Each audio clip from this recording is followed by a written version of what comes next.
What's going on, everybody? GemMint here. We're back with another omnibus overview. Just got in the Marvel Heroes Reborn Omnibus by Jason Aaron and Ed McGuinness. No, it's not the old school Rob Liefeld stuff. The 2020 mini-series that had some tie-ins. Marvel cranked out an omnibus, so we're going to take a look at it together. Before we do, though, make sure to subscribe to the channel, hit that notification bell so you don't miss a video, and hit that like button if you enjoyed it. Let's jump into it.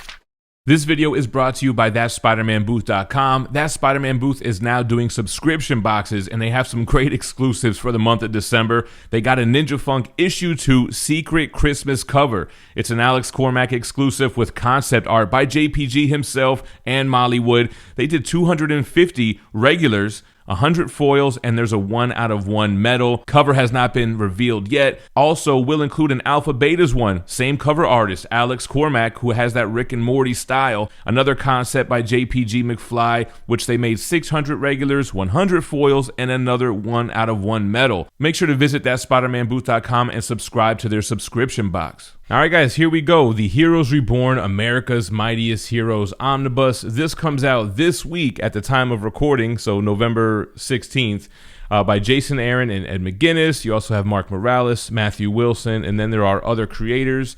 This is the regular cover by Ed McGuinness. There is a direct market variant by Pacheco, which you can see here. Let's take a look at the spine. So it's a thinner omnibus. Heroes Reborn, you got the Marvel Red Omnibus tag, the creators, Hyperion, and then swinging on over to the back for a $75 cover price. That's pretty much the standard for these thinner Omnis. We have a little synopsis on what's going on here. We are on a different Earth, and the Squadron Supreme is basically the Avengers of this Earth, and we're dealing with Hyperion, Blur, Dr. Spectrum, Power Princess, and Nighthawk, and then there's enemies like Masters of Doom. And then they have other little stories, kind of characters that we know and love taking a different path in this universe, and it's a Agent Coulson led team rather than like a Nick Fury team, which is really the big twist in here that I'm going to try to avoid spoiling for you guys. So it collects the 7-issue series plus the epilogue, Heroes Return issue 1, and then a slew of tie-ins focusing on, like I said, these characters within this universe and what they got going on. On the inside of the dust jacket, we have another kind of brief synopsis and what happened to the Avengers. It's like everybody forgot who they were, where are they, what's going on, who's behind all this. And here goes Phil Coulson. So they're painting him in an evil light here for some reason. That kind of is important in this story. Like with any Marvel Omnibus, you have a beautiful wraparound cover, and what they did was some dope mashups here. So this is like a Juggernaut mixed with Doctor Doom, then you have like this Red Skull mixed with Venom. They did some cool mashup stuff throughout this story. As we open up and see the black interior pages, Power Princess, so kind of, you know, Marvel's version of a evil Wonder Woman. Then we have the credits for each issue. This is typical Marvel event mapping, so it gives you the 7 issues first, and then it throws in all the tie-ins at the end, which to me, I don't know that this one is as important to have these tie-ins sprinkled out throughout the main story because it focuses on different characters, but still, that's kind of like the same here as far as Marvel events go. Here's that direct market variant again.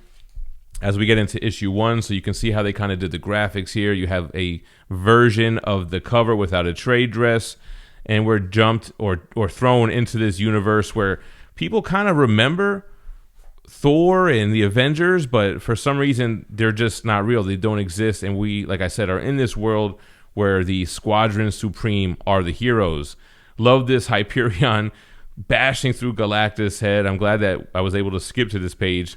I kind of saw that as I was flipping through it a little bit. So you get a lot of great epic battle scenes. It's a self-contained story. It has nothing to do with the original Heroes Reborn and Heroes Return from the 90s or early 2000s. But I do like the fact that Marvel is cranking out omnibus of completed events and runs so quickly.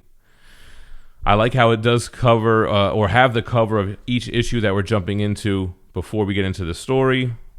They usually do a pretty good job at that. DC typically doesn't, or sometimes they'll just have like a virgin cover with no text. Trying to stay out of spoiler material here. Looks like we have the comment sections in the back here. Then we get into a Starjammers story.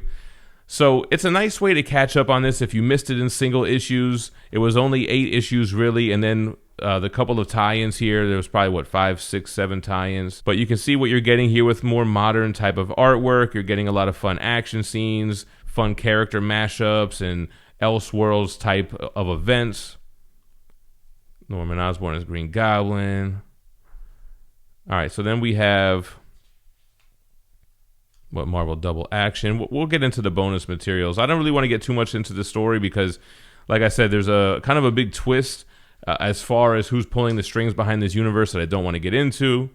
David Nakayama cover on the Night Gwen. So like I alluded to in the front, Peter Parker, Gwen Stacy, they took different paths in this universe, so it kind of highlights little fun stories on them and this version of them, if you will. Weapon X and Final Flight instead of Alpha Flight. Love this Mark Bagley, John Dell, and Romulo Ferraro Jr. variant that looks like one of those connecting 9 card, trading card pictures, images. Always we have more variants in the back here. Kyle Hotz, Frank Cho, Patrick Gleason doing a Hyperion. Yeah, see, that's the good thing about these Omnis too, man. If you're a variant hunter, or if you're not one, I guess you could say, you're gonna get them all in here, just, you know, smaller. Can't really display them, but at least you can see and enjoy the art. All right, so there we go, guys. We got the price, we got the contents, the build. You don't really have to worry about the build when it comes to these thinner Omnis. You're not going to have gutter loss. You're not going to have issues with the spine as it's such a thin book. And again, just really like the fact that they crank out these omnibus so fast. As omnibus collectors, I know we appreciate that. Even if we didn't necessarily love the miniseries, I thought it was just okay. Nothing groundbreaking, but a fun little series. Inexpensive book if you're buying this, especially through like organicpricebooks.com. $75 retail, but up to 50% off over at Organic Price Books, and you can use code GemMint to save $2 every time as well. But that being said, let me know what you think about the Heroes Reborn Omnibus in the comments down below, and as always, stay minty fresh. Peace.